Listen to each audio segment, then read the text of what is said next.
الرجیم بسم اللہ الرحمن الرحیم الحمدللہ الذی ہدانا لہذا وما كنا لنهتدي لولا ان هدانا اللہ لقد جاءت رسل ربنا بالحق والصلاة والسلام حیت والاکرام علی سید اصل ما فی الوجود سر اللہ فی کل موجود نقطۃ داخرۃ الوجود صاحب لواء الحمد والمقام المحمود الخاتم لما سبق والفاتح لمن غلق المعلن الحق بالحق اب القام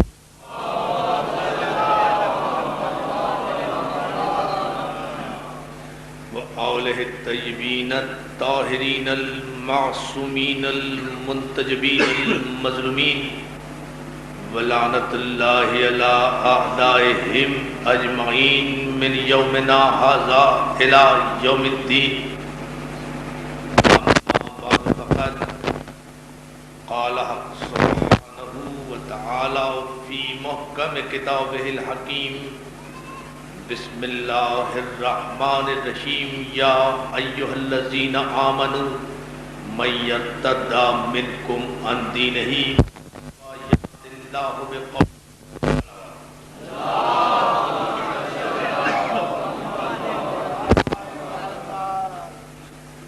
عزیزان محترم، عزاداران سید الشہداء،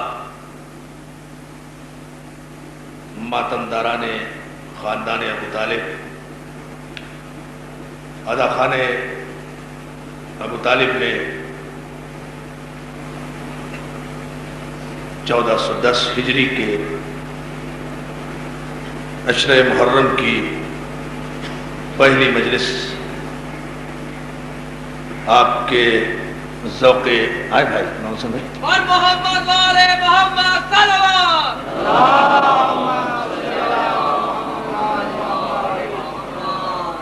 آپ کے بہترین ذوق سماعت کی نظر ہے 1410 ہجری کا محرم اپنی تمام تر آب و تاب کے ساتھ حسینیت کی فتح کا پرچم لہراتا ہوا افق انسانیت پر طلوع ہو چکا ہے،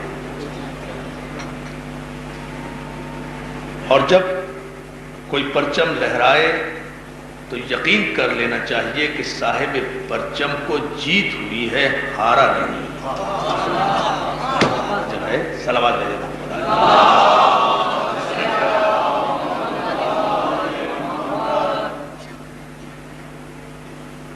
یہ محرم اس اعتبار سے رضاخان ابو طالب میں زیادہ اہمیت کا حامل ہے، ایک تو طویل دور آمریت کے بعد جمہوریت کے دور کا پہلا محرم ہے۔ کیوں بھائی محمد حسین ایسے ہی ہے؟ اور دوسرے آپ حضرات کے لیے پیغام فخر اس محرم میں یہ بھی ہے کہ گزشتہ برس تک آپ جب اس رضاخانہ ابو طالب میں آتے رہے تو یہ یقینی کیفیت نہیں تھی کہ یہ ہمارا ہے بھی یا نہیں۔ ان سال ماشاءاللہ ملک کی اعلیٰ ترین عدالتوں سے یہ فیصلہ ہو چکا ہے کہ یہ رضاخانہ ابو طالب ہے اور رہے گا۔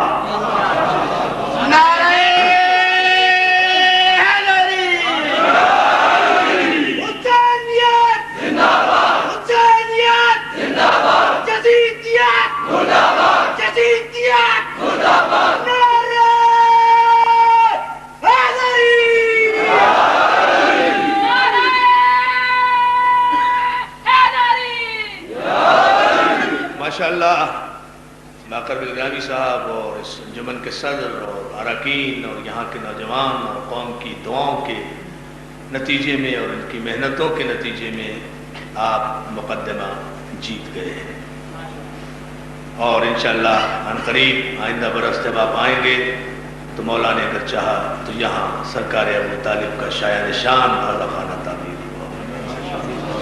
خداوند عالم آپ حضرات کو توفیق دے، اس لیے کہ ابو طالب کا اعلیٰ خانہ پورے پاکستان میں صرف ایک ہی ہے۔ ویسے تو ہر اعلیٰ خانہ ابو طالب کا اعلیٰ خانہ ہے، لیکن سرکار ابو طالب سے منسوب اگر کوئی اعلیٰ خانہ براہ راست ہے تو وہ صرف یہ اعلیٰ خانہ ابو طالب ہے۔ اور ظاہر ہے عزیزان محترم کہ جو ابو طالب کو نہیں مانتے وہ اس کے اعلیٰ خانے کو کہاں مانیں گے؟ لیکن ہم نے بھی قسم کھائی ہوئی ہے کہ ہر دور میں ابو طالب کو بھی منواتے رہیں گے، اس کے اعلیٰ خانے کو بھی تسلیم کریں گے، اس لیے کہ یہ اپنا اپنا مینڈیٹ ہے، اپنی اپنی توفیق ہے اور اپنی اپنی قسمت ہے کہ خدا نے ہمیں ہماری تقدیر میں ابو طالب کا اعلیٰ خانہ رکھا، دنیا کے مقدر میں ابو سفیان کا بت خانہ رکھا۔ تو یہ اپنی اپنی قسمت کی بات ہے، اپنی اپنی تقدیر کی بات ہے۔ الحمدللہ کہ ہم اس اعلیٰ خانے کے جار و کش ہیں، ہم اس اعلیٰ خانے کے خادم ہیں، ہمیں فخر ہے کہ ہم اس اعلیٰ خانے کے خادم ہیں۔ عزیزان محترم، عشر محرم جب آتا ہے تو ہمارے لیے رزق حیات لے کر آتا ہے۔ بڑی توجہ، آج کی مجلس خالصتاً تمہیدی ہوگی، میں زیادہ تفصیلی زحمت سماعت آپ حضرات کو نہیں دوں گا، کیونکہ آپ کو پتہ ہے کہ میں طویل علالت کے بعد اٹھا ہوں اور ڈاکٹروں نے مجھے یہ اجازت نہیں دی کہ میں 2 مجالس سے زیادہ پڑھوں، لیکن اس کے باوجود بھی 4 مجالس مسلسل مجھے یکے بعد دیگرے پڑھنا پڑ رہی ہیں، لیکن یہ سوچ کر پڑھ رہا ہوں کہ جن کا ذکر ہے وہ خود محافظ ہے، وہ خود مدد فرمائیں گے۔ لیکن میں چاہوں گا کہ ذرا سا آپ حضرات کی توجہ، جس جذبہ ایمانی کے ساتھ آپ یہاں آتے ہیں اور اس اعلیٰ خانے میں تشریف رکھتے ہیں اور اس اعلیٰ خانے میں اجر رسالت کی ادائیگی کرتے ہیں، وہ جذبہ بذات خود اتنا محترم ہے کہ اس کی جزا سوائے جناب فاطمہ زہرا سلام اللہ علیہا کی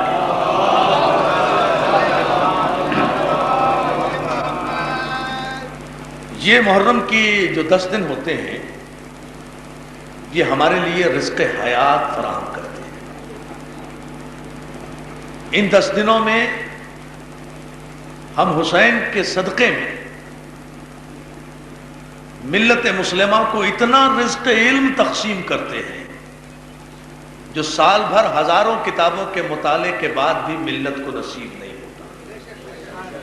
اب جو ہے نا اتنا رزق علم ہم فراہم کرتے ہیں کہ سال بھر اگر ہزاروں لائبریریز بھی چھان مارے اور ہزاروں دارالمطالعوں میں مطالعہ کریں تو بھی ملت مسلمہ کو اسلام، دین، شریعت، حق، باطل، ظالم، مظلوم، امر بالمعروف، نہی عن المنکر، حق و باطل کی تمیز، ظالم اور مظلوم کا امتیاز، اچھائی اور برائی میں فرق، نور اور نار میں فرق نہیں معلوم ہو سکتا جتنا ان 10 دنوں میں ہم ملت مسلمہ کے سماعتوں کی نظر کرتے ہیں کہ حسین تو آج بھی ساری کائنات کو رزق امتیاز حق و باطل عطا کر رہا ہے۔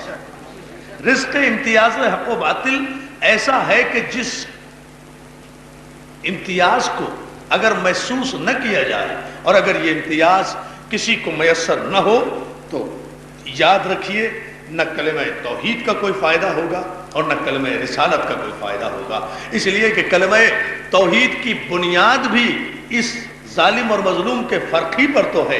جب بندہ یہ کہتا ہے کہ اشہد ان لا الہ الا اللہ، میں گواہی دیتا ہوں کہ کوئی عبادت کے لائق نہیں ہے سوائے اللہ کے، تو پہلے وہ تمام باطل خداؤں کا انکار کرتا ہے، پھر ایک برحق خدا کا اقرار کرتا ہے۔ صلوات بھیجے محمد۔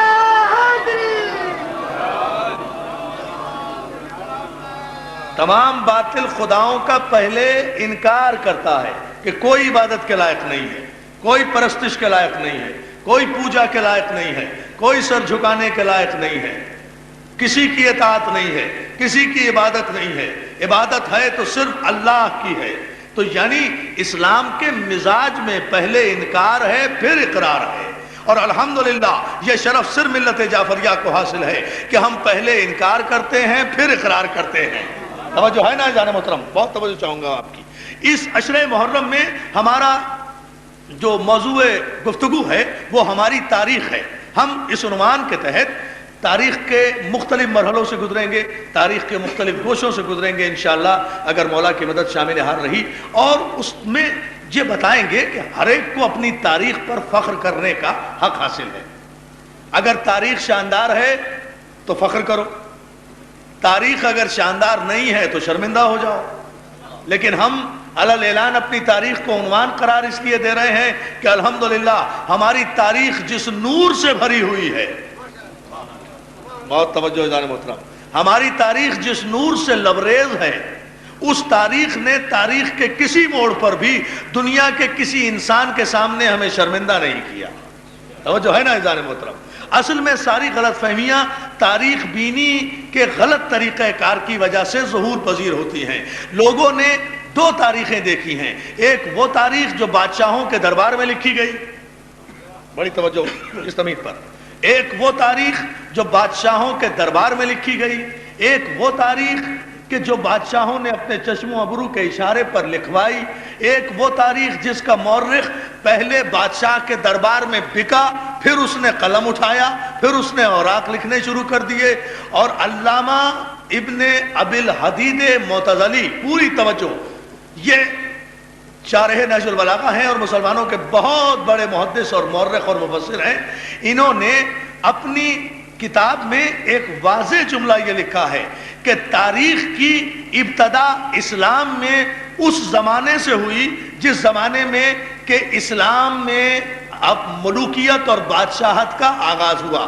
یعنی جب سے اسلام میں بادشاہت نے قدم جمائے تبھی سے تاریخ لکھی گئی۔ تو ظاہر ہے کہ بادشاہوں نے جتنی بھی تاریخیں لکھوائی ہوں گی اپنی مرضی کے مطابق لکھوائی ہوں گی، اپنی خواہش کے مطابق لکھوائی ہوں گی، وہ تاریخ حقائق کا مجموعہ تو نہیں ہوگی۔ ظاہر ہے کہ یہ تاریخ بادشاہوں نے اپنے فضائل میں لکھوائی ہوگی، اپنے مناقب میں لکھوائی ہوگی، اپنے مرتبے بڑھائے ہوں گے، اپنے شان کو میں اضافہ کیا ہوگا، اپنے آبا و اجداد کی شان میں اضافہ کیا ہوگا۔ اور اسلام کے پہلے انڈیپینڈنٹ بادشاہ نے جب پہلی تاریخ لکھوائی، اس تاریخ کا نام علامہ ابن ابی الحدید معتزلی لکھتے ہیں، اس تاریخ کا نام اخبار الماضیین رکھا گیا، گزرے ہوئے لوگوں کی خبریں۔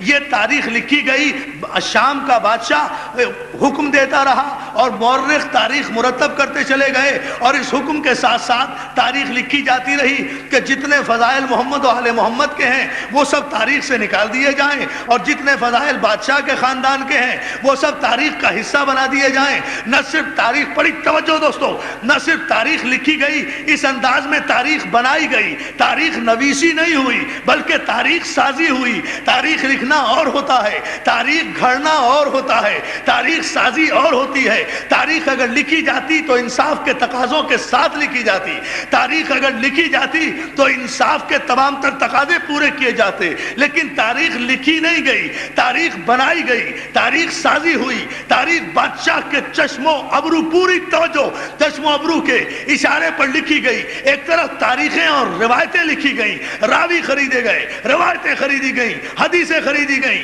محدث خریدے گئے، مفتی خریدے گئے، مولوی خریدے گئے، خطیب خریدے گئے، ممبر خریدے گئے، اور پھر 70,000 ممبروں سے 70 برس تک ہر جمعے کے خطبوں میں علی پر سب و شتم ہوتا رہا، علی کی کردار کشی ہوتی رہی، علی کی فضیلت گھٹانے پر خطبے دیے جاتے رہے، تاریخیں لکھی جاتی رہی، مولوی بولتے رہے، مفتی فتوے دیتے رہے، ممبر پر چہکتے رہے، اس لیے کہ حکومت کی سربراہی حاصل تھی۔ عزیزان محترم، لیکن اسی لیے تو ہم اپنی تاریخ پر فخر کر کے اسے عنوان قرار دیتے ہیں کہ 70 برس تک 70,000 ممبروں سے علی کی کردار کشی کی جاتی رہی، علی کا کوئی نام لینے والا نہ رہے، کوئی علی کی فضیلت جاننے والا نہ رہے، کوئی علی کا مقام پہچاننے والا نہ رہے۔ لیکن اسی مسلمان کی تاریخ کی اندھی اور بہری گونگے اوراق نے خود یہ طے کیا آج 1410 ہجری کے محرم میں کہ بادشاہ مر گئے، بنی امیہ کے تخت الٹ گئے، گئے، تاج لوٹ گئے، بنی عباس اپنی اپنی قبر کے جہنم میں پہنچ گئے، تاریخ مٹ گئی، مورخ مٹ گئے، راوی مٹ گئے، روایتیں ختم ہو گئی، حدیثیں ختم ہو گئی، محدث مٹ گئے، قلم مٹ گئے، کرتاس مٹ گئے، تاریخیں ختم ہو گئی، تخت الٹ گئے، بیت المال ختم ہو گیا، پاور آف اسٹیٹ ختم ہو گئی، پاور آف ویلتھ ختم ہو گئی، پاور آف کمیونیکیشن ختم ہو گئی، راوی ختم ہو گئے، افسر ختم ہو گئے، دربار ختم ہو گئے، مشیر ختم ہو گئے، وزیر ختم ہو گئے، بادشاہوں کی تلواریں ٹوٹ گئی، علی دشمنی کرنے والے سب کے سب اپنی قبروں کے جہنم میں پہنچ گئے، مگر میرا علی اور اس کی اولاد کل بھی علی تھا، آج بھی علی ہے اور قیامت تک علی رہے گا۔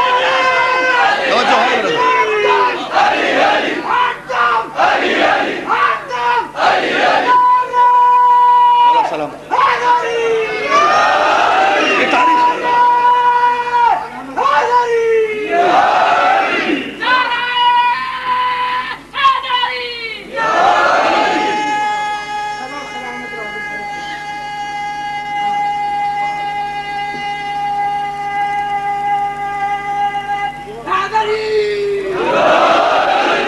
سلامت رکھے یا علی مدد کہنے والوں، توجہ ہے نا ادھر؟ یہ ہے وہ منزل فکر کہ جسے محسوس کرنا چاہیے کہ تاریخیں ختم ہو جاتی ہیں، علی باقی ہے، مورخ ختم ہو گئے، علی باقی ہے، تو پھر تسلیم کرنا پڑے گا نا کہ علی کہتے کسے ہیں؟ علی صرف ابو طالب کے بیٹے کا نام نہیں ہے، علی صرف کعبے میں پیدا ہونے والے کا نام نہیں ہے، علی نام ہے اس اقتدار الہی کا جو تاریخ کا محتاج ہے، نہ مورخ کا محتاج ہے، نہ راوی کا محتاج ہے، نہ روایت کا محتاج ہے، بلکہ تاریخ کو بھی اگر کبھی مضمون کی بھیک مانگنا ہے تو اسے علی کے دروازے پر سر جھکانا پڑے گا، عنوان نہیں ملتے،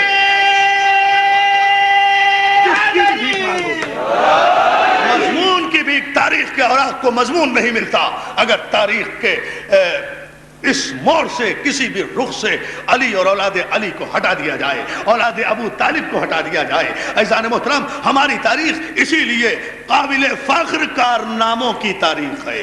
ہماری تاریخ میں آپ کو قتل نظر نہیں آئے گا، خون نظر نہیں آئے گا، خون خرابہ نظر نہیں آئے گا، وحشت نظر نہیں آئے گی، بربریت نظر نہیں آئے گی، توجہ ظلم نظر نہیں آئے گا۔ ہماری تاریخ میں آپ کو ایک جملہ کہہ دوں اگر آپ توجہ فرما رہے ہیں، ہماری تاریخ میں آپ کو اقرار رسالت نظر آئے گا، انکار نبوت نظر نہیں آئے گا۔ یا علی یا علی یا علی، توجہ فرمائیں، آج کی مجلس اسی جملے کی حد تک ہوگی، اس لیے آپ غور فرمائیں گے اس پر تمہید میں۔ ہماری تاریخ میں آپ کو اقرار نبوت نظر آئے گا، نبوت میں شک نظر نہیں آئے گا۔ ہماری تاریخ میں احترام رسالت نظر آئے گا، توہین نبوت نظر نہیں آئے گی۔ ہماری تاریخ دوستو، یہ ہماری تاریخ ہے، یہ ہماری تاریخ کا فخر ہے، اس پر صرف ہم فخر کر سکتے ہیں کہ ہماری تاریخ علم کی تاریخ ہے، باب علم کی تاریخ ہے، شہر علم کی تاریخ ہے، علم کی تاریخ ہے، صداقت کی تاریخ ہے، شجاعت کی تاریخ ہے، سیادت کی تاریخ ہے، نجابت کی تاریخ ہے۔ پھر میں عشرے میں ایک ایک لفظ پر بحث کروں گا جتنے میں یہ آج آپ کی خدمت میں عرض کر رہا ہوں، اس کی ابھی تمہید سمجھ لیں آپ۔ ہماری تاریخ علم کی، شجاعت کی، صداقت کی، طہارت کی، سیادت کی، نجابت کی تاریخ ہے۔ ہماری تاریخ اکثریت کی تاریخ نہیں ہے، ہماری تاریخ تلواروں کی تاریخ نہیں ہے، ہماری تاریخ بغداد کی دیواروں کی تاریخ نہیں ہے، ہماری تاریخ کاٹ کھانے والی ملوکیت کی تاریخ نہیں ہے،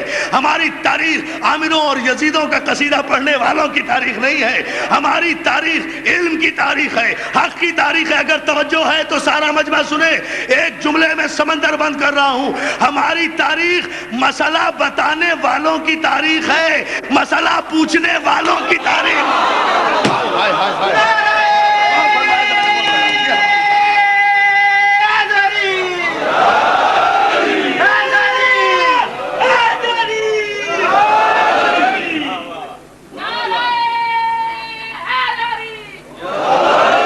ہماری تاریخ مسئلہ پوچھنے والوں کی تاریخ نہیں ہے، مسئلہ بتانے والوں کی تاریخ ہے۔ ہماری تاریخ ہلاک ہونے والوں کی تاریخ نہیں ہے، ہلاکت سے بچانے والوں کی تاریخ ہے۔ ہماری تاریخ مشکلوں میں پڑنے والوں کی تاریخ نہیں ہے، مشکل کشائی کرنے والوں کی تاریخ ہے۔ ہماری تاریخ مظلوم کے ہاتھ باندھنے والوں کی تاریخ نہیں ہے، قاتل کے ہاتھ کھولنے والوں کی تاریخ۔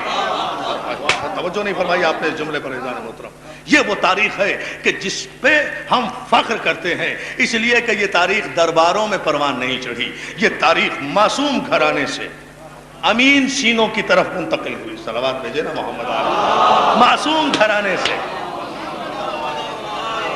یہ تاریخ عزیزان محترم معصوم گھرانے سے امین سینوں کی طرف منتقل ہوتی ہوئی آئی ہے۔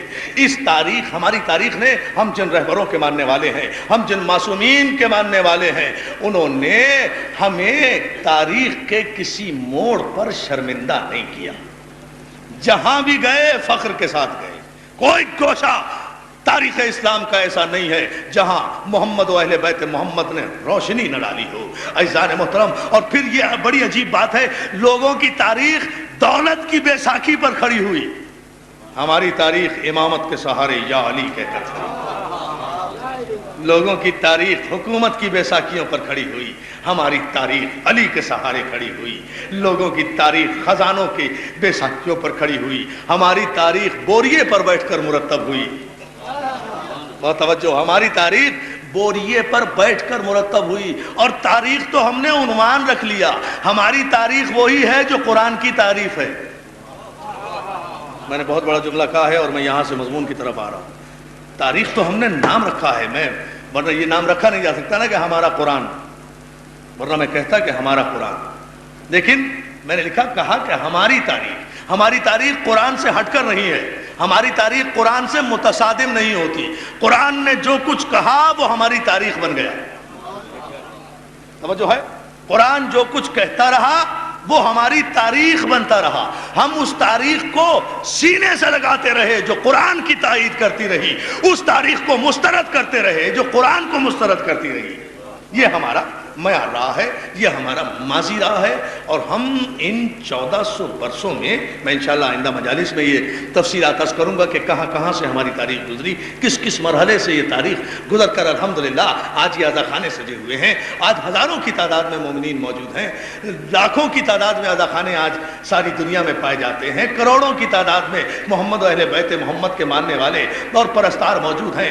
آج کی اس ایک جملے پر میں اپنی پوری گفتگو مرکوز رکھوں گا جب تک بھی مجھ میں طاقت رہی بولنے کی، کہ ہماری تاریخ احترام رسالت کی تاریخ ہے، اس لیے کہ قرآن نے احترام رسالت کا حکم دیا ہے۔ من یطع الرسول فقد اطاع اللہ، جس نے رسول کی اطاعت کی اس نے اللہ کی اطاعت کی۔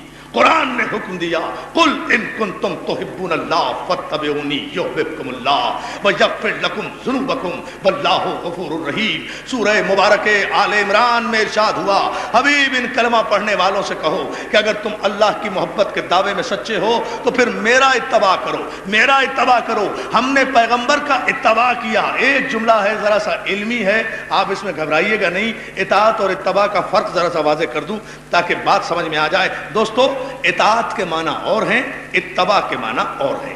اطاعت کا معنی ہے اوبے کرنا، فرما برداری کرنا۔ میں نے کچھ کہا، میرے کسی چھوٹے بھائی نے اس حکم کی تعمیل کی، یہ ہے اطاعت۔ لیکن اتباع کے معنی ہے فالو کرنا، پیروی کرنا، اور پیروی قول کی نہیں ہوتی، فعل کی ہوتی ہے۔ بڑی توجہ، ایک عجیب سا جملہ ہے اور ایک عجیب سی بات کہوں گا۔ پیروی قول کی ہوتی ہے، ہم کہیں پانی پلاؤ، آپ پانی پلا دیں، یہ قول کی پیروی ہوئی۔ میرے فعل کی پیروی کا نام اتباع ہوگا۔ تو اس سورہ مبارک آل عمران کی اس آیت میں خداوند عالم نے اتباع پیغمبر کا حکم بھی دیا، اور دوسری آیت میں اطاعت پیغمبر کا بھی حکم دیا، یعنی جو پیغمبر کہے اسے بھی مانو، جو پیغمبر کرے وہ بھی کرو۔ بات ابھی سمجھ میں نہیں آئی، پھر سمجھیں اسے۔ دو رخ دکھاؤں گا اتباع کے۔ جو پیغمبر ارشاد فرمائیں اسے تسلیم کرو، یہ ہے قول، یہ ہے اطاعت۔ جو پیغمبر کہیں اسے تسلیم کرتے جاؤ بلا چون و چرا۔ اتباع کیا ہے؟ اتباع پیغمبر یہ ہے کہ جو بھی پیغمبر نے کیا، جو فعل بھی کیا، جو عمل بھی کیا، تمہیں بالکل وہی کرنا ہے، اس میں نہ اجتہاد کرنا ہے، نہ روایت لگانی ہے، نہ ہیر پھیر کرنا ہے، نہ اپنی عقل سے آپ کو کوئی فیصلہ کرنا ہے۔ جو پیغمبر نے کیا، جس طرح پیغمبر نے کیا، اسی لیے پیغمبر نے اس دنیا سے جانے سے پہلے قول بھی پیش کیا، فعل بھی پیش کیا، ورنہ ہمیشہ یہ رہا ہے کہ کبھی پیغمبر نے قول کہا تو فعل نہیں دیا، فعل کہا تو قول نہیں کہا۔ لیکن حج آخر سے واپسی پر میدان غدیر خم میں جب پیغمبر پہنچے ہیں تو 1,34,000 کے مجمع کو روک کر، صحابہ اکرام کو روک کر، یا ایھا الرسول بلغ ما انزل الیک من ربک فإن لم تفعل فما بلغت رسالتہ، حبیب پہنچا دو، اگر تم نے نہ پہنچایا تو ہم یہ سمجھیں گے کہ تم نے کوئی پوری توجہ کار رسالت انجام نہیں دیا۔ تو دوستو یہ واحد مقام ہے کہ جہاں ایک ہی وقت میں پیغمبر نے اطاعت کا بھی حکم دیا، اتباع کا بھی حکم دیا۔ پیغمبر نے قافلے کو روکا، قافلے میں سے واقعہ آپ کا سنا ہوا ہے، وہ نہیں پڑھنا، ایک جملہ اتباع کا سمجھا رہا ہوں۔ قافلے میں سے ابو طالب کے بیٹے علی کو اٹھایا، علی کو اپنے ہاتھوں پر بلند کیا، بلند کر کے اپنی زبان سے کیا کہا؟ زبان سے کہا من کنت مولا ہو فہذا علی مولا، جس کا میں مولا اس کا یہ علی مولا۔ تو پیغمبر کا قول کیا ہوا؟ پیغمبر کا قول کیا ہوا؟ جس کا یہ مولا، جس کا یہ مولا اس کا علی مولا، جس کا نبی مولا اس کا علی مولا۔ یہ ہے اطاعت پیغمبر۔ ہم مسلمانوں پر واجب کیا کہ جو کچھ پیغمبر نے کہا اس کی اطاعت کریں، اس کی اطاعت کریں۔ یعنی پیغمبر نے کہا کہ مولا جس کا میں مولا اس کا یہ علی مولا، تو اب اطاعت رسول یہ ہے۔ شاہ جی بھائی بالکل صاحب محمد حسین بھائی یہ دیکھیں بڑی عجیب فکر ہے۔ پیغمبر نے کہا کہ جس کا میں مولا اس کا یہ علی مولا، تو پیغمبر نے قول فرمایا نا، اطاعت قول کی ہوتی ہے۔ تو جب پیغمبر نے ابو طالب کے بیٹے کو مولا کہہ دیا تو اب قیامت تک ہر مسلمان کا فرض ہے کہ وہ علی کو مولا مانے۔ یہ اطاعت پیغمبر ہوگی، لیکن اتباع پیغمبر کا بھی تو حکم ہے۔ پیغمبر کا اتباع کیا ہے کہ جو پیغمبر نے کیا وہ تم بھی کرو۔ تو دوستو پیغمبر کے قول کی اطاعت تو یہ ہے کہ ہر دم مولا مولا کہتے رہو، اور پیغمبر کا اتباع یہ ہے کہ پیغمبر نے میدان غدیر خم میں صرف کہا نہیں بلکہ علی کو اٹھایا ہاتھوں پہ بلند کر کے۔ اب اتباع پیغمبر قیامت تک یہ ہے کہ جسے پیغمبر جھکا دے اسے تم جھکا دو، جسے پیغمبر اٹھا دے، جسے بلند کر دے، اتباع پیغمبر۔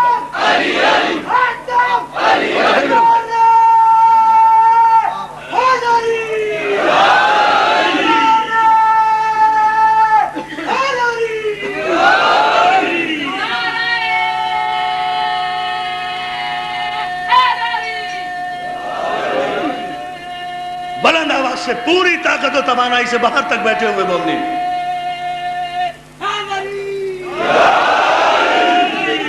وہ جو ہے نا بھئی قول کیا ہوا؟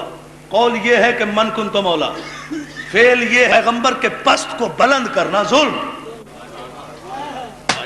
کاش میں اس جملے کی تہ تک آپ کو پہنچا سکتا۔ فلسفے کی زبان یہی ہے، منبر کے آداب یہی ہے۔ پیغمبر نے علی کو بلند کیا، تو اتباع پیغمبر کیا ہے؟ اس وقت تک مسلمان اللہ کا دوست نہیں ہو سکتا۔ قرآن کی آیت کی روشنی میں میرے حبیب جب تک فاتبعونی تیرا اتباع نہ کرے، تیرا اتباع بھی کرنا ہے، تیری اطاعت بھی کرنا ہے۔ اچھا دنیا یہ کہے کہ صاحب ٹھیک ہے ہم رسول کو دیکھتے رہے، اتباع کرتے رہے، رسول نے نماز پڑھی جیسے انہوں نے پڑھی ہم بھی پڑھ رہے ہیں، انہوں نے قیام کیا ہم نے بھی قیام کیا، اتباع ہے۔ انہوں نے قعود کیا ہم نے بھی قعود کیا، انہوں نے سجدہ کیا ہم نے بھی سجدہ کیا۔ توجہ ہے؟ انہوں نے ہجرت کی ہم نے بھی ہجرت کی، انہوں نے جنگ کی ہم نے بھی جنگ کی، وہ میدان میں گئے ہم بھی گئے، جیسے جیسے رسول کرتے رہے ہم بھی کرتے رہے۔ تو کیا اتباع رسول کا حق پورا ہو گیا؟ تو رسول تو سوتے بھی تھے۔ بڑی ایک عجیب سی بات کہنے جا رہا ہوں، اگر آپ غور کریں بھائی، اتباع تو رسول کا زندگی کے ہر شعبے میں کرنا ہے نا۔ جاگو رسول کی طرح، سو رسول کی طرح، اٹھو رسول کی طرح، بیٹھو رسول کی طرح، نماز پڑھو رسول کی طرح، روزہ رکھو رسول کی طرح، حج کرو رسول کی طرح، ارکان ادا کرو رسول کی طرح، زندگی گزارو، یہی ہے نا اتباع رسول۔ تو چلیے سارے اقدامات تو آپ کر لیں گے اتباع رسول، سونے میں اتباع رسول کیسے کریں گے؟ سونے میں آپ میرا اتباع نہیں کر سکتے، سونے میں خود اپنا اتباع نہیں کر سکتے۔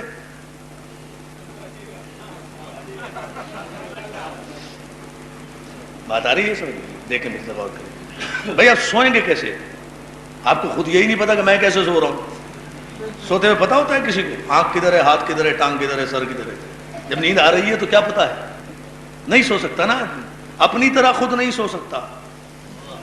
میں قربان ہو جاؤں، میں ایک ایسی منزل پر آپ کو لے کے جانا چاہ رہا ہوں جہاں اتباع آپ کو سمجھاؤں گا نہیں، انشاءاللہ مولانا طاقت دی تو دکھاؤں گا کہ اتباع کیا ہوتا ہے۔ حکم قرآن تو یہ ہے نا کہ کاملاً حکم ماننا ہے، رسول کا اتباع کرنا ہے زندگی کے ہر شعبے میں۔ تو رسول جاگتے کیسے ہیں، چلیے اتباع کر لیں گے۔ رسول مسکراتے کیسے ہیں، چلیے ان کا اتباع کر لیں گے۔ رسول نماز کیسے پڑھتے ہیں، چلیے ان کا اتباع کر لیں گے۔ اس لیے کہ سب دیکھ رہے ہیں، چلنا بھی اپنے بس میں، بیٹھنا بھی اپنے بس میں، اٹھنا بھی اپنے بس میں، بولنا بھی اپنے بس میں، لیکن سونا تو اپنے بس میں نہیں ہے۔ رسول سوتے کیسے ہیں یہ کیسے پتا چلے گا؟ یہ تو کائنات میں کوئی انسان نہیں ہے کہ کوئی میرے سونے کی نقل نہیں اتار سکتا، میں کسی کے سونے کی نقل نہیں اتار سکتا، مگر قربان جاؤں میں تدبر رسالت کے اور بصیرت پیغمبر کے کہ جس نے ہجرت کی شب اس آیت کا مفہوم بتایا کہ کوئی اتباع رسول کا حق ادا نہیں کر سکتا سوائے ابو طالب کے بیٹے علی کے۔ جب جاتے جاتے کہا علی آج ہمارے بستر پہ سو جاؤ، اور دیکھو علی بن کر نہ سونا، ایسے سونا جیسے ہم سوتے ہیں۔ اندازہ تو فرمائیے، عجیب منظور۔ مولا آپ کو سلام، مل کر صلوات بھیج لیں محمد و آل محمد۔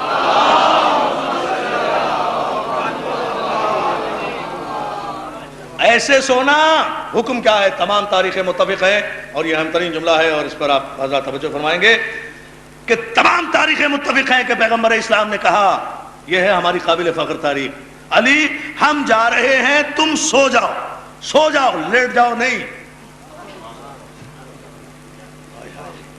ما آتاکم الرسول فخذوہ وما نہاکم عنہ فانتہوا، جو رسول تمہیں دے اسے لے لو، جس سے منع کرے اس سے رک جاؤ۔ اطاعت مطلقہ رسول کی یہ ہے۔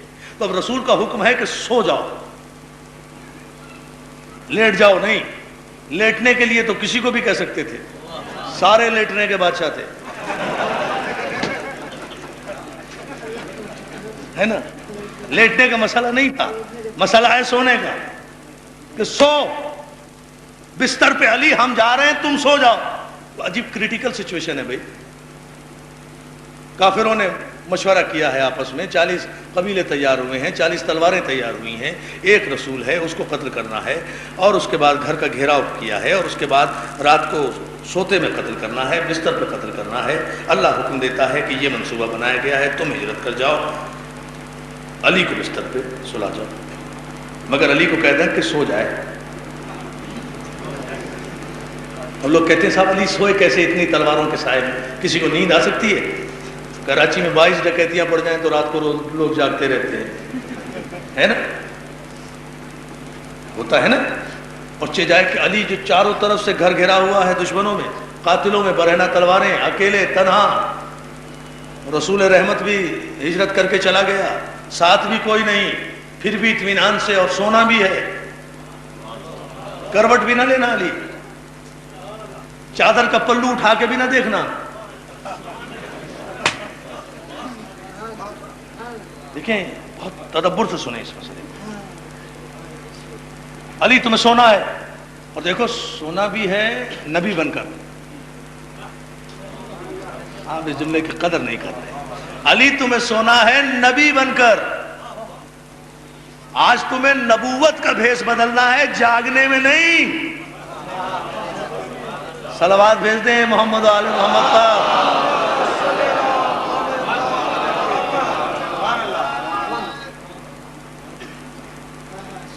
بلند ترین ایک صلوات ہے۔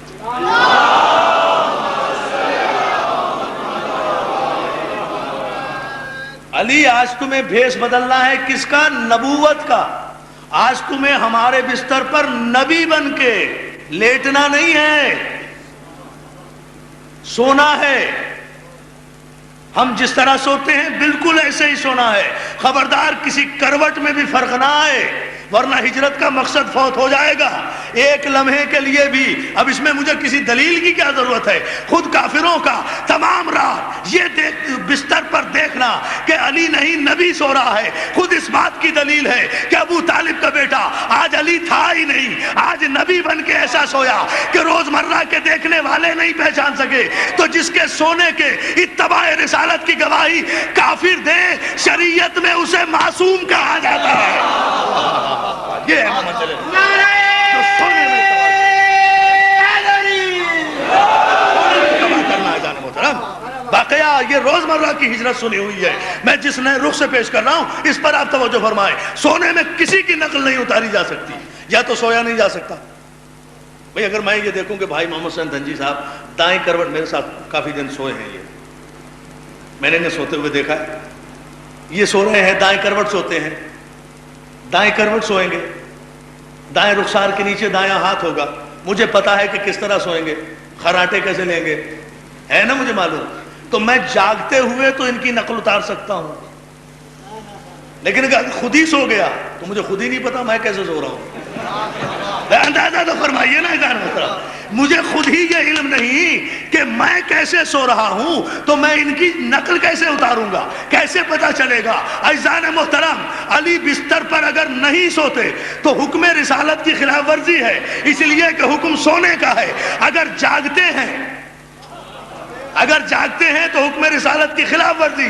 اگر سو جائیں تو کیا پتا علی کو کہ پیغمبر کی کروٹ کیسی تھی، انوٹ کیسی تھی، شکن کیسی تھی، سوتے کس طرح تھے، استراحت کیسے فرماتے تھے، تکیہ کیسا ہوتا تھا، چادر کیسی ہوتی تھی، رسول کا بستر، رسول کا تکیہ، اطمینان کی چادر، اطمینان کی چادر. سو بھی گئے علی. آج علی سو، بڑی توجہ، علی سوئے ہیں اور اس اطمینان سے سوئے ہیں کہ کافروں اگر تمام رات تم پہچان بھی جاؤ کہ میں علی ہوں یا نبی تو مجھے ابو طالب کا بیٹا نہ کہنا. ساری رات مغالطے میں رہے، جب تک چادر سے پلو نہیں ہٹایا، چہرے سے چادر نہیں ہٹائی، اس وقت تک کوئی پہچان نہیں سکا کہ یہ علی ہے یا نبی. اتنے پیغمبر ہجرت کر گئے، مقصد ہجرت پورا ہو گیا. تو دوستو ساری رات علی کا نبی بن کر بستر رسول پر سونا اس امر کی دلیل ہے کہ اول ما خلق اللہ نوری وانا علی من نور واحد. میں اور علی ایک ہی نور سے ہیں. مسلمانوں کی ام المومنین جناب عائشہ فرماتی ہیں کہ حضور کا چہرہ سراج منیر تھا. ہم رات کے اندھیرے میں جب ہماری سوئی گر جاتی تھی تو ہم جب حضور کے آنے کا انتظار کیا کرتے تھے، حضور آ جاتے تھے تو آپ کے چہرے کی روشنی میں ہم سوئی تلاش کیا کرتے تھے. تو حضور ہے روشن چراغ.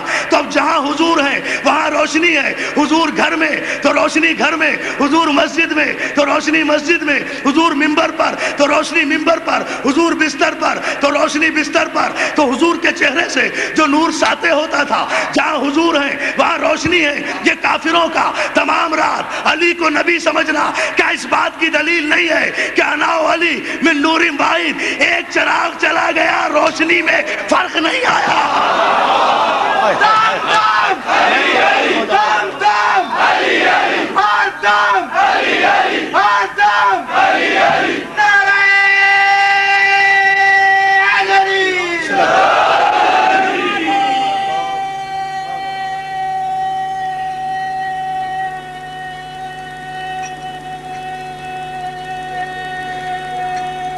جیو سلامت رہو.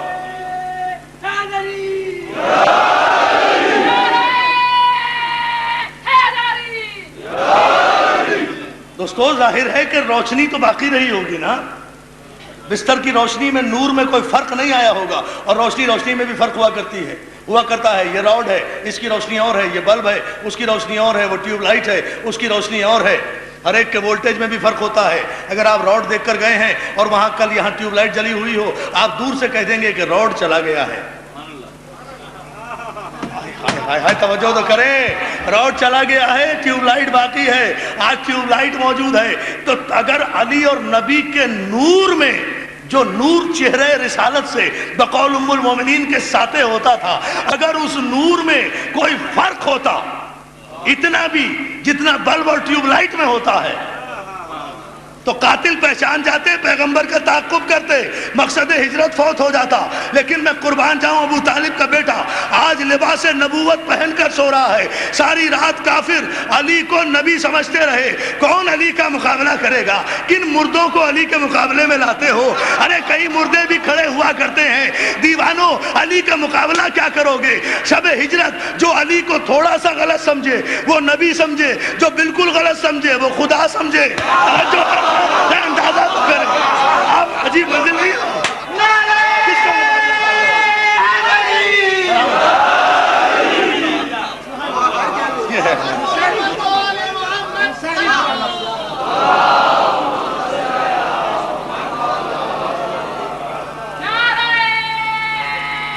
اور جو ہے بھائی مولا آپ کے ساتھ، جو کچھ غلط سمجھے وہ نبی سمجھے، جو بالکل غلط سمجھے وہ خدا سمجھے، اور جو ہماری طرح علی کو صحیح سمجھے پھر ان کی منزلت کو کوئی اندازہ ہے؟ صلوات بھیج دیں آپ محمد علیہ. ہم صحیح سمجھے، ہم نے نہ علی کو خدا مانا نہ نبی مانا، ہم نے علی کو علی مانا. بھئی علی میں کوئی علی میں کی فضیلت میں کوئی کمی ہو تو کوئی اضافہ کرے نا. توجہ ہے نا اذان محترم؟ علی کی اپنی مرضی ہے، سوئے تو نبی، جاگے تو خدا، جنگ کرے تو شاہ لافتہ، انگوٹھی زکوٰۃ میں دے دے حالت نماز میں تو شاہ نما، مسکینوں کو کھانا کھلا دے تو حالتا. جس کا اٹھنا بیٹھنا جاگنا سونا قرآن کی آیتوں کو اذن نزول دیتا ہو، جس کا اٹھنا بیٹھنا جاگنا سونا قرآن کی، کل بتاؤں گا انشاءاللہ، جس کا اٹھنا بیٹھنا جاگنا سونا قرآن کی آیتوں کو اذن نزول دیتا ہو، اسے ہماری تاریخ میں علی کہتے ہیں. صلوات دیتے ہیں آپ محمد علیہ محمد. اتنی سی بات ہے. قرآن کی آیتوں کو اذن نزول، الحمدللہ کہ ہماری تاریخ یزیدیت کے حامیوں کی تاریخ نہیں ہے، ہماری تاریخ عامریت کے حامیوں کی تاریخ نہیں ہے، ہماری تاریخ ظلم کے آگے سر جھکانے والوں کی تاریخ نہیں ہے. الحمدللہ ہماری تاریخ مظلوم کی حمایت کرنے والوں کی تاریخ ہے. ہماری تاریخ جہاں جہاں بھی دنیا میں مظلومیت ہے وہاں وہاں حسینیت ہے. مظلوموں کو کوئی راستہ نظر نہیں آتا سوائے حسین کے، کسی کے سامنے کوئی ایگزامپل نہیں ہے سوائے کربلا کے. یاد رکھیں، میں بڑے اعتماد سے کہہ رہا ہوں یہ بات، کسی مظلوم طبقے کے پاس دنیا میں there is no example، کوئی مثال ہی نہیں ہے جو بڑھ کر سہارا دے.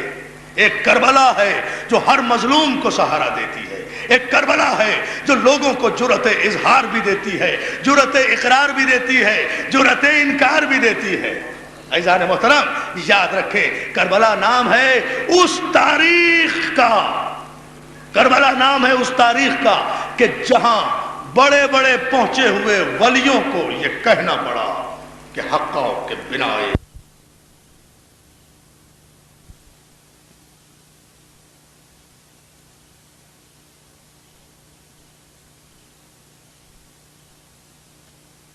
عقل کی تاریخ ہے.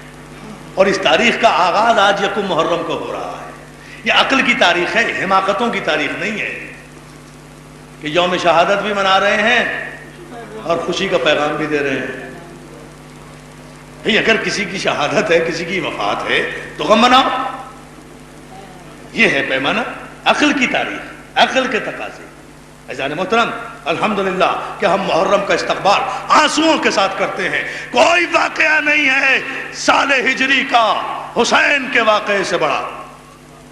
اس ہجرت کے تصور کو، ہجرت کے کیلنڈر کو جسے لیے پھرتے ہو، خدا کی قسم اگر حسین نہ ہوتا تو جب نبوت ہی نہ رہتی تو اس کی ہجرت کہاں سے رہ جاتی؟ ہجرت کہاں؟ صلوات بھیجے محمد علیہ محمد. ہجرت کہاں سے رہ جاتی؟ ہجری سال کہاں سے رہ جاتا؟ ہجری کیلنڈر کہاں سے رہ جاتا؟ اس ہجرت کو زندگی دی ہے فاطمہ کے لال نے. اس کیلنڈر میں خون بھرا ہے حسین نے اپنے جگر گوشوں کا. احسان شناسی کا تقاضا ہے کہ جب ہجری کا سال نمودار ہو تو حسین کے دربار میں حاضری دیا کرو. حسین تمہارا محتاج نہیں ہے، تم حسین کے محتاج ہو. اگر ثابت کرنا چاہتے ہو کہ تمہارا یزید کے شجرے نسب سے کوئی تعلق نہیں ہے تو حسینی بنو. حسین کے دربار میں آؤ، حسین کے آستانے میں آؤ. حسین 10 دن حسین کے غم میں رو گے تو سال بھر غم حسین کے علاوہ کوئی غم نہیں ملے گا. دوستو خوش نصیب ہیں وہ جو اس سال ہجری کا آغاز، نوٹ کریں میرے لکھنے والے اس جملے کو، خوش نصیب ہیں وہ لوگ جو اس سال ہجری کا آغاز غم سے کرتے ہیں. یہ آنسو فاطمہ زہرا کی امانت ہے، یہ آنسو خاتون جنت کی امانت ہے. یہ ہماری آنکھیں ہماری نہیں ہیں، امانت ہیں فاطمہ زہرا کی. اور ان آنکھوں میں جو اشک ہے یہ ہمارے نہیں ہیں، یہ امانت ہے رسول کی اس بطول بیٹی کی، جس نے باپ کی قبر پر آ کر کہا بابا آپ کے بعد مجھ پر اتنے مصائب پڑے کہ اگر دنوں پر پڑ جاتے تو سیاہ راتوں میں تبدیل. صبت علی مصائب لو انہا، بابا اتنے مصائب پڑے کہ اگر دنوں پر پڑ جاتے تو سیاہ راتوں میں تبدیل ہو جاتی.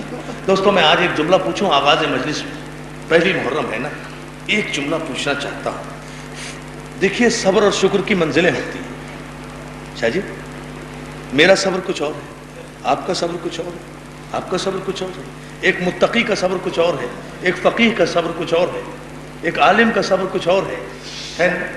ایک نمازی اور پرہیزگار، ایک عابد شب زندہ دار کا صبر اور ہے، ایک ولی کا صبر اور ہے نا؟ صبر کے درجے ہیں نا. جتنا ایک ولی صبر کر سکتا ہے میں نہیں کر سکتا. لیکن ان سب کے صبر سے زیادہ صبر ہے فاطمہ زہرا کا صبر. ان سے زیادہ تو صابرہ کوئی نہیں ہوگا، کائنات میں کوئی نہیں گزرا ہوگا. اس جیسی صابرہ بی بی اگر اپنے باپ کی قبر پر آ کر شکوہ کر دے اپنے مصائب کا، تو پھر مصائب کی انتہا سمجھو کہ کیا گزر گئی ہوگی جو بی بی نے شکوہ کیا. اور یہ سوچ سوچ کے روتے رہو. کسی معمولی آدمی نے شکوہ نہیں کیا، صبر کی پروردگار بی بی ہے. یہ کیا جملہ میں نے میرے زبان سے نکلا، یہ صبر کی پروردگار ہے. کوئی معمولی مصیبت پر اس نے شکوہ نہیں کیا ہوگا، کوئی بہت ہی بڑی قیامت گزر گئی ہوگی جو تاریخ نے ہم تک نہیں پہنچائی.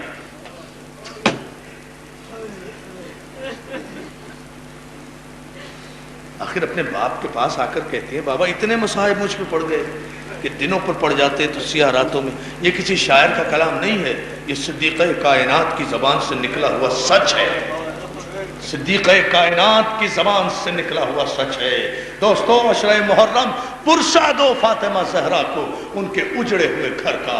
مدینہ اجڑ رہا ہے، مدینہ اجڑ رہا ہے، روضہ رسول ویران ہو رہا ہے، قبر بطول ویران ہو رہی ہے. قبر بطول تو آج بھی ویران ہے. اللہ تم سب کو جنت البقیع لے جائے. ہمیں شرف حاصل ہوا، مجھے بھائی محمد حسین دھنجی بھی یہاں بیٹھے ہیں. ہم جب وزیر اعظم پاکستان کے ساتھ عمرے پر گئے ہم نے وہ اجڑی ہوئی قبر دیکھی ہے.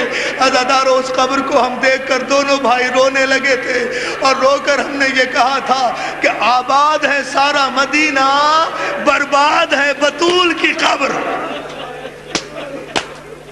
عزادارو کائنات کی ساری ویرانی اگر دیکھنا ہے نا تو وہ جنت البقیع کی ٹوٹی ہوئی قبر پر ہے. عزادارو وہاں جا کے پوچھنا پڑتا ہے ارے بطول کی قبر کہاں ہے.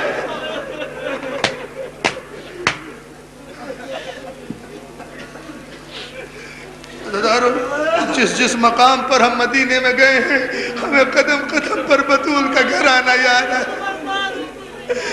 جس جگہ گئے ہیں، ہاں میری جان، ہاں میرے بھائی، میں پھر پڑھتا ہوں، آباد ہے سارا مدینہ، برباد ہے رسول کی بیٹی کی قبر.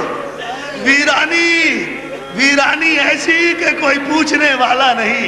ارے گناہگار کلمہ پڑھنے والوں کے سونے کے محلوں میں ہم ٹھہرے ہیں جا کر، مگر عزادارو بطول کی قبر پر اتنا ویرانہ معلوم ہوتا ہے بطول آج بھی غریب ہے. خدیجۃ الکبریٰ کی بیٹی جس کی ماں کی دولت کے صدقے میں لوگوں کے فاقے ٹوٹے. میری جان ہاتھ نہ جوڑ، سنتا جا، مولا تجھے سلامت رکھے، کوئی غم نہ دے. میں پھر پڑھ رہا ہوں، کوئی جلدی نہیں. خدیجۃ الکبریٰ کہ آخر اتنی بڑی تعداد میں سننے آئے ہو، مولا تمہیں سلامت رکھے. خدیجۃ الکبریٰ کی بیٹی جس کی ماں کی دولت کے صدقے میں اربوں کے فاقے ٹوٹے ہیں، اس بیٹی کی قبر کا حال یہ ہے عزادارو کہ پہچانی نہیں جاتی. اندھیرا ہے، سناٹا ہے، تاریکی ہے، ویرانی ہے. مگر عزادارو آج اسی قبر پر حسین آیا ہے۔ مجلس تو مکمل ہو گئی دوستو، مگر میں آپ کے آنسوؤں کو دیکھ کر دو جملے بڑھا رہا ہوں۔ سناٹا ہے، ویرانی ہے۔ آج سن 60 ہجری 28 رجب کو حسین اسی قبر پر آیا ہے۔ حسین ماں کی قبر پہ بہن کے ساتھ آئے۔ سن لیں گے آپ جملہ؟ آپ برداشت نہیں کر سکیں گے۔ مولا آپ کو ہمت دے سننے کی، مجھے پڑھنے کی طاقت۔ تو ایک جملہ سن لیجئے، اور جب زور زور سے رو نا تو دعا مانگ لینا۔ میرا دعویٰ ہے بطول کا واسطہ دے کر روتی ہوئی آنکھوں سے جو دعا مانگو گے قبول ہوگی میرے بھائی۔ بطول مسترد نہیں کرے گی، ابو طالب کے ادا خانے میں بیٹھے ہو۔ میرا جملہ سن لو، دونوں بہن بھائی بطول کی قبر پر سلام آخر کے لیے آئے۔ حسین نے ماں کی قبر کو آغوش میں لیا۔ میرا شعر سن لینا، آغوش میں لے کر حسین کہتے اماں اماں حسین جا رہا ہے، اماں خدا حافظ، اماں تم بھی لہو میں اپنا چمن دیکھنے چلو، زینب کے بازوؤں میں رسن دیکھنے۔ کرو نا ماتم ازادہ، رو بھائی ماتم کرو۔ حسین نے آ کر ایک دعا کی ہے، اماں تم بھی لہو میں اپنا چمن دیکھنے چلو، اماں زینب کے بازوؤں میں رسن دیکھنے چلو۔ عزادارو جملہ سنو گے، حسین کہتا ہے اماں حسین سلام آخر کے لیے آیا ہے، اماں حسین اب مدینے واپس نہیں آئے گا، اماں دعا کرنا نانا سے کیا ہوا وعدہ پورا کروں، اماں دعا کرنا کہ جب اکبر کے سینے سے برچھی نکالوں تو میرے صبر میں کمی نہ آئے، اماں دعا کرنا جب اصغر کا تیر کھینچوں تو میرے صبر میں کمی نہ آئے، اماں دعا کرنا جب عباس کے بازو اٹھاؤں میرے صبر میں کمی نہ آئے۔ عزادارو جملہ سنیں گے آپ، ایک مرتبہ قبر زہرا میں زلزلہ آیا، قبر زہرا میں زلزلہ آیا، قبر زہرا سے آواز آئی، حسین حسین حسین میرا عباس کہاں ہے؟ اب جس میں کلیجہ ہے وہ سن لے، یہ میرا آخری جملہ، مجھ میں طاقت نہیں، نہ سن سکو گے تم نہ میں پڑھ سکوں گا۔ حسین میرا عباس کہاں ہے؟ حسین نے ماں کی قبر چھوڑی، روزے سے باہر آ کر کہا عباس اماں بلا رہی ہے، ہمیں قربان غازی عباس، ہمیں قربان جسے فاطمہ بلا ہے، عباس تمہیں اماں بلا رہی ہے۔ عباس دوڑے دوڑے آئے، عباس دوڑے دوڑے آئے، عباس دوڑے دوڑے آئے، قبر زہرا کو آ کر بوسہ دیا بڑے سکون سے۔ دو ماؤں کا تذکرہ کروں گا ان مصائب میں، آہستہ سے دو جملے ہیں جاجی۔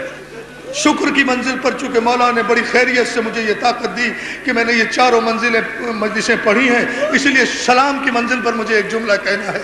منزل تشکر پر کہہ رہا ہوں، حسین کے بھائی عباس نے قبر زہرا پہ رخسارہ رکھا، بوسہ دیا، قبر سے آواز آئی عباس عباس میں نے تجھے اپنا بیٹا کہا ہے۔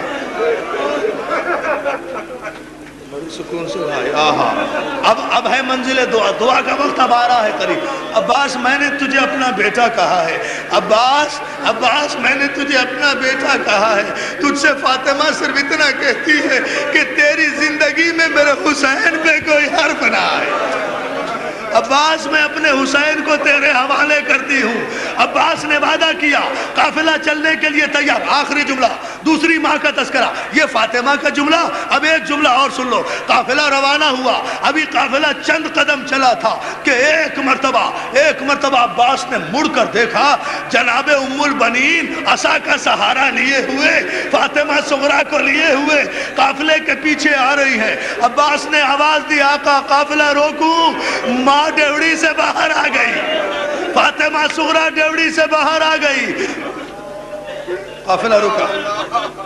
پتہ نہیں میں پڑھ سکوں گا یہ جملہ، میں سلام کے لیے پڑھ رہا ہوں، مجھے سلام بھیجنا ہے اپنی شہزادی پر۔ قافلہ رکا، حسین گھوڑے سے اترے، جناب ام البنین کے قریب آئے۔ جناب ام البنین اپنی ضعیفی کے عالم میں ہاتھوں کو جوڑ کر کہتی ہیں بیٹا تو میرا بیٹا نہیں ہے، میرا امام ہے، اور میں قربان غازی تیری ماں کے۔ ام البنین تجھ پہ ہمارا سلام۔ عباس کی عباس جزاک اللہ، کیا پرسہ دے رہے ہو، کیا تاریخی مجلس ہو رہی ہے۔ عباس کی ماں تجھ پہ ہمارا سلام۔ حسین تو میرا امام ہے.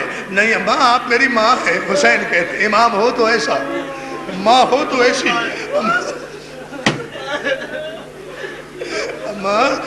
حسین کہتا ہے ماں آپ میری ماں ہیں. حسین ایک عرض لے کر آ رہی ہوں, تو جا رہا ہے, مجھے تھوڑی دیر کے لیے عباس دے دے.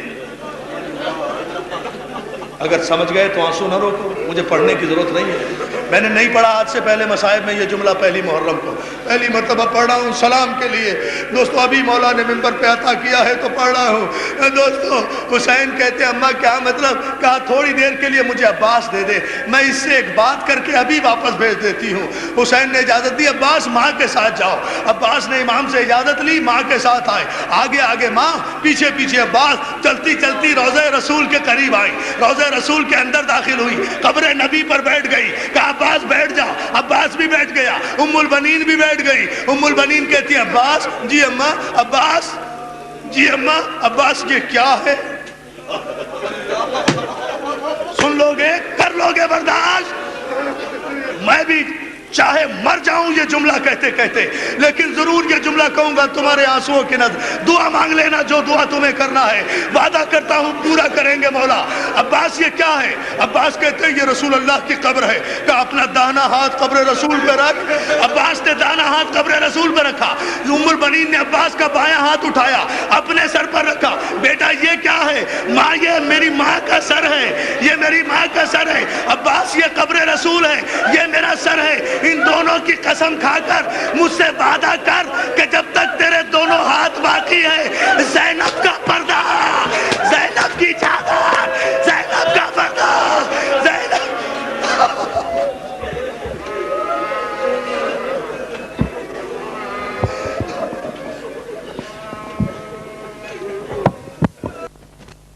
مظلوم حسین جان,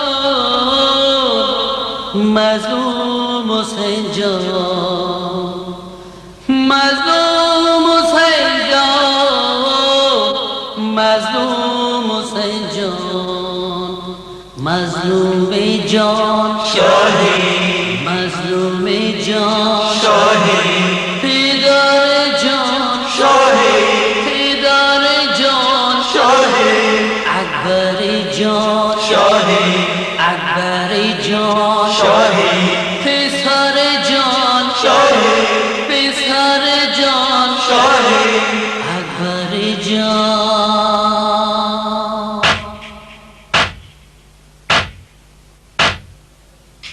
اکبر تیری بہنا کو تیری یاد ستاتی ہے. اکبر تیری بہنا کو تیری یاد ستاتی ہے. ویران حویلی میں بیمار بلاتی ہے, ویران حویلی میں بیمار بلاتی ہے. اکبر تیری بہنا کو تیری یاد ستاتی ہے. اکبر تیری بہنا کو تیری یاد ستاتی ہے. ویران حویلی میں بیمار بلاتی ہے, ویران حویلی میں بیمار بلاتی ہے. اکبر تیری بہنا کو تیری یاد ستاتی ہے. اکبر تیری بہنا کو تیری یاد ستاتی ہے. اکبر تیرا وعدہ تھا میں لینے کو آؤں گا, بن تیرے میری بہنا صحرا نہ سجاؤں گا. کپڑے تیری شادی کے ہم شیر بناتی ہے, کپڑے تیری شادی کے ہم شیر بناتی ہے. ویران حویلی میں بھی بیمار بلاتی ہے، اکبر تیری بہنا کو تیری یاد ستاتی ہے، اکبر تیری بہنا کو تیری یاد ستاتی ہے۔ زخمی تھا تیرا سینہ کل خواب میں دیکھا تھا، کچھ آگ کے شعلے تھے جلتا ہوا جھولا تھا، اس خواب کی صغرا کو تعبیر رلاتی ہے، اس خواب کی صغرا کو تعبیر رلاتی ہے۔ ویران حویلی میں بیمار بلاتی ہے، اکبر تیری بہنا کو تیری یاد ستاتی ہے، اکبر تیری بہنا کو تیری یاد ستاتی ہے۔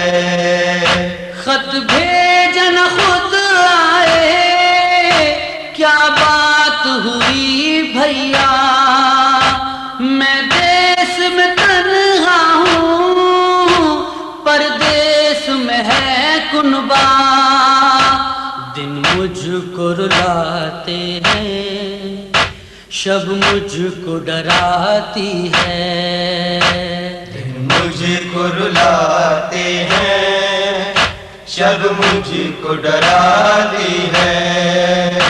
ویران حویلی میں بیمار بلاتی ہے، اکبر تیری بہنا کو تیری یاد ستاتی ہے، اکبر تیری بہنا کو تیری یاد ستاتی ہے۔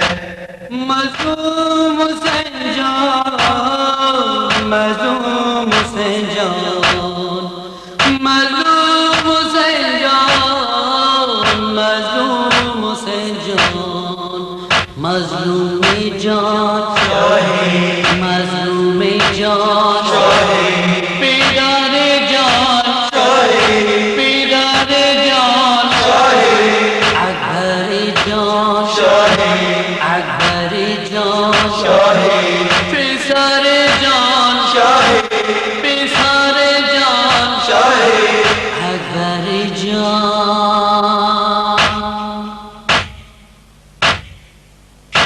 اکبر تیری بہنا کو تیری یاد ستاتی ہے، اکبر تیری بہنا کو تیری یاد ستاتی ہے۔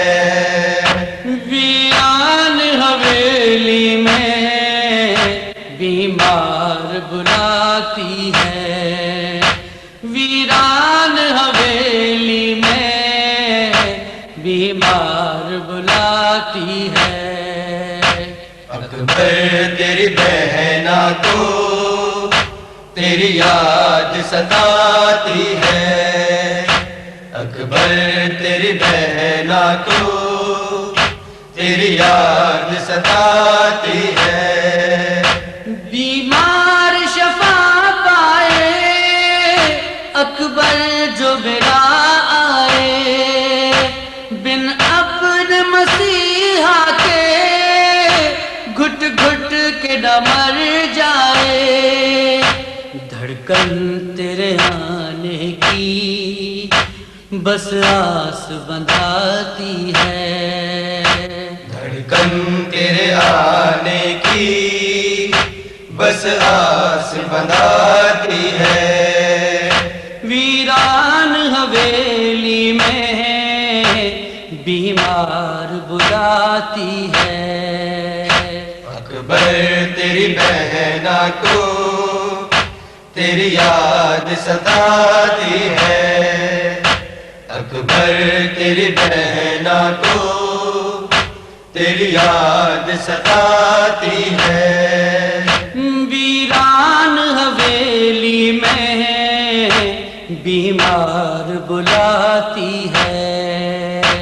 اکبر تیری بہنا کو تیری یاد ستاتی ہے، اکبر تیری بہنا کو تیری یاد ستاتی ہے۔ بھولے نہیں بھولیں گے اصغر کے وہ ہنگورے، اب جس کی جدائی میں 6 ماہ جو ہوئے پورے، سغرا تو تصور میں جھولے کو جھلاتی ہے، سغرا تو تصور میں جھولے کو جھلاتی ہے۔ ویران حویلی میں بیمار بلاتی ہے، اکبر تیری بہنا کو تیری یاد ستاتی ہے۔ نافع میرے ناحے میں عرفان کی کاوش ہے در کی شفاعت ہے، زہرا کی سفارش ہے، تنظیم حسینی ہے مجلس کو سجاتی ہے، تنظیم حسینی ہے مجلس کو سجاتی ہے۔ ویران حویلی میں بیمار بلاتی ہے، ویران حویلی میں بیمار بلاتی ہے۔ اکبر تیری بہنا کو تیری یاد ستاتی ہے، اکبر تیری بہنا کو تیری یاد ستاتی ہے۔